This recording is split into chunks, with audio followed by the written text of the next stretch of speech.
नमस्कार दोस्तों, स्वागत है आपका आज के मुख्य समाचारों में। जी हां दोस्तों, आपको यहां पर देखने को मिलेंगी सुबह से लेकर शाम तक की तमाम बड़ी खबरें मुख्य समाचार ब्रेकिंग न्यूज अपडेट्स के रूप में। तो दोस्तों, आप सभी लोगों से रिक्वेस्ट है इस वीडियो को ज़्यादा से ज़्यादा लाइक और शेयर करें। तो दोस्तों, सीधे चलते हैं आज की पहली बड़ी खबर की ओर। रशिया और यूक्रेन संघर्ष के बीच में प्रधानमंत्री नरेंद्र मोदी की अहम बैठक। गृह मंत्री अमित शाह और NSA अजीत डोभाल भी है मौजूद। जी हाँ दोस्तों, दोनों पड़ोसी देशों के युद्ध छेड़े जाने के बाद प्रधानमंत्री नरेंद्र मोदी गुरुवार शाम वित्त मंत्री निर्मला सीतारमण और संबंधित अधिकारियों के साथ अहम बैठक कर रहे थे। दोस्तों, इस बैठक में गृह मंत्री अमित शाह, रक्षा मंत्री राजनाथ सिंह और राष्ट्रीय सुरक्षा सलाहकार अजीत डोभाल भी मौजूद रहे। इस बैठक में दोनों देशों के संकट के आर्थिक प्रभाव और कच्चे तेल की बढ़ती कीमतों के असर को कम करने के तरीकों समेत कई अन्य जरूरी पहलुओं पर चर्चा की जा रही है। दोस्तों, रशिया ने राष्ट्रपति व्लादिमीर पुतिन के आदेश के बाद एक विशेष सैन्य अभियान के तहत गुरुवार को यूक्रेन के कई शहरों में सैन्य कार्रवाई शुरू कर दी। पूर्व यूरोपीय देश पर रूस के हमले से बाजारों में हलचल मच गई। इस घटनाक्रम के बीच BSE का 30 शेयर वाला सेंसेक्स 2700 अंक से अधिक टूट गया। इससे पहले दोस्तों, यूक्रेन के हवाई क्षेत्र बंद कर दिए जाने के बाद भारतीय दूतावास ने कहा कि भारतीय नागरिकों को लेने के लिए कीव जाने वाली विशेष उड़ानें रद्द की जा रही है। दोस्तों, भारत अब एयर इंडिया की उड़ान के वापस आने के बाद और बंद यूक्रेनी हवाई क्षेत्र के कारण दिल्ली से अपने नागरिकों को निकालने के लिए वैकल्पिक मार्गों की तलाश कर रहा है। इसके बाद दोस्तों, अगली बड़ी खबर। रशिया के कारण एलन मस्क को 1.03 लाख करोड़ रुपए का घाटा। अंबानी की संपत्ति 22,000 करोड़ घटी।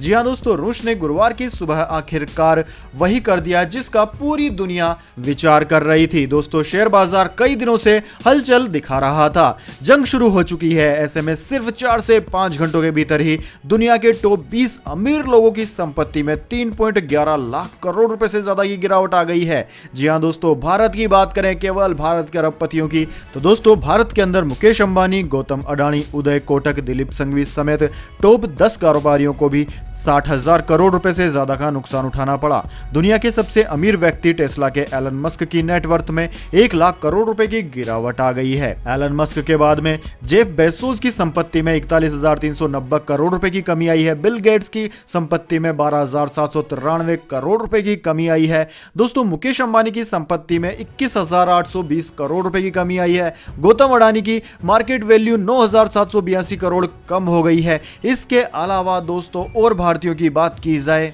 तो शिव नाडार की संपत्ति 5,393 करोड़ कम हो गई है। राधा कृष्ण धामानी की संपत्ति 1981 करोड़ कम हो गई है। इसके बाद दोस्तों, अगली बड़ी खबर। यूक्रेन संकट पर प्रधानमंत्री मोदी की पुतिन से 25 मिनट की बात, कूटनीति से शांति का दिया मंत्र।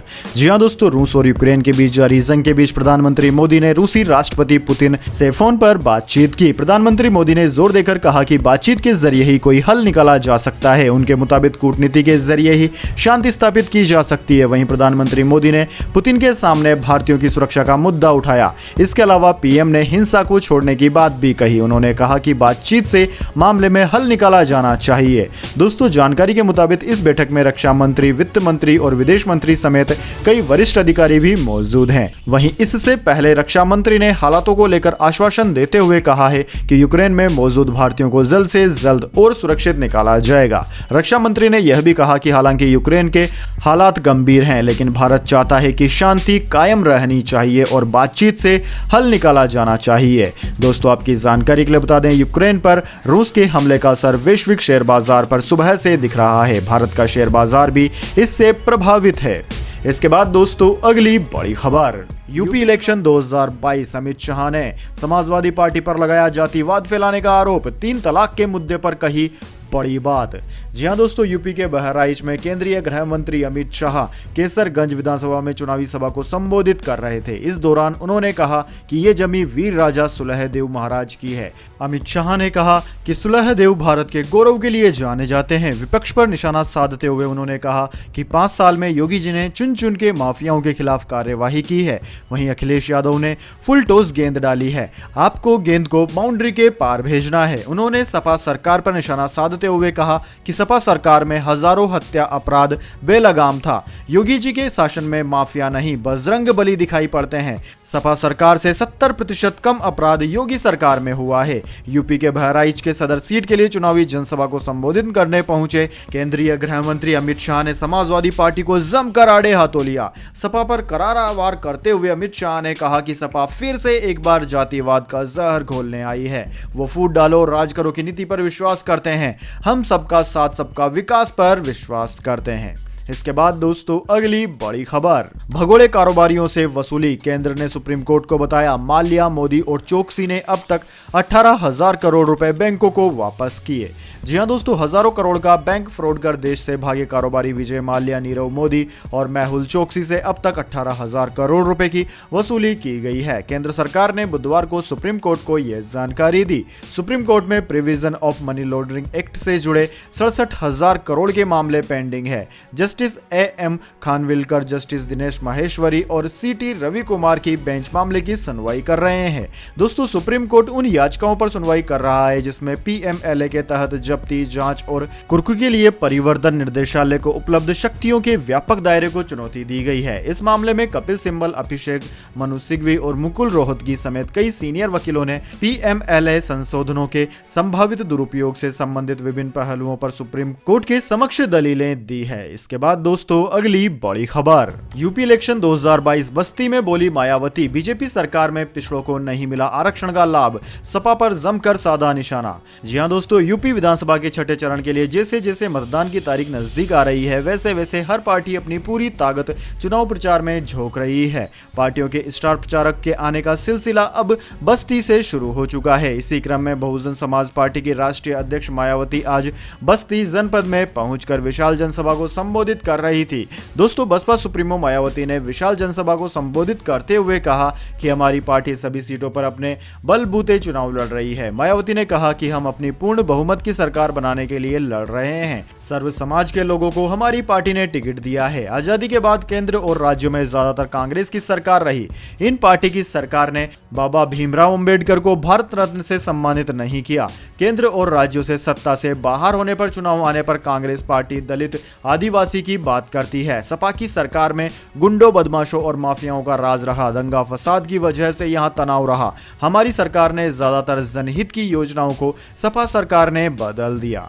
इसके बाद दोस्तों अगली बड़ी खबर, दिल्ली से जा रहे हैं वैष्णो देवी तो अब सुनहरे रास्ते पर होगा सफर। जानिए, होने जा रहा है बड़ा बदलाव। जी हां दोस्तों, आने वाले दिनों में दिल्ली से वैष्णो देवी तक सफर बेहद सुहाना होने जा रहा है, क्योंकि दिल्ली से कटरा तक 4 लेन ग्रीनफील्ड एक्सप्रेसवे के दूसरे फेज के बाद अब पहले फेज का निर्माण कार्य भी शुरू हो गया है।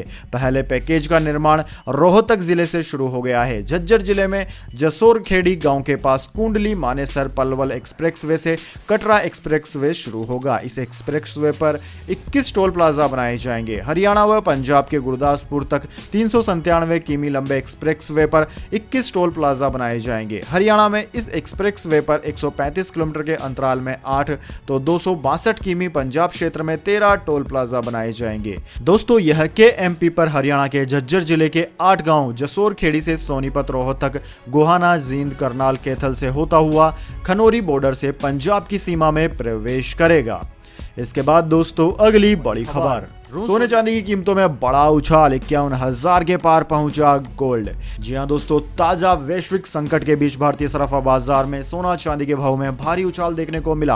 आज सोने के दाम में 1656 रुपए की तेजी दर्ज की गई। वहीं चांदी की कीमतें 2,350 रुपए तक बढ़ गई हैं। दोस्तों, MCX पर गुरुवार को सोने की कीमतें बढ़कर 2022 के अपने उच्चतम स्तर पर पहुंच गई है। खबर लिखे जाने तक MCX पर गोल्ड प्राइस में 2,178 रुपए की तेजी देखी गई। चांदी की कीमतों में 2,884 रुपए की तेजी देखी गई है। इस तरीके से दोस्तों सराफा बाजार की बात की जाए तो दिल्ली के सराफा बाजार में सोना 2350 की तेजी के बाद 66,267 रुपए प्रति 10 ग्राम पर बंद हुआ, जबकि चांदी की बात की जाए तो चांदी 63,917 रुपए प्रति किलोग्राम पर बंद हुई।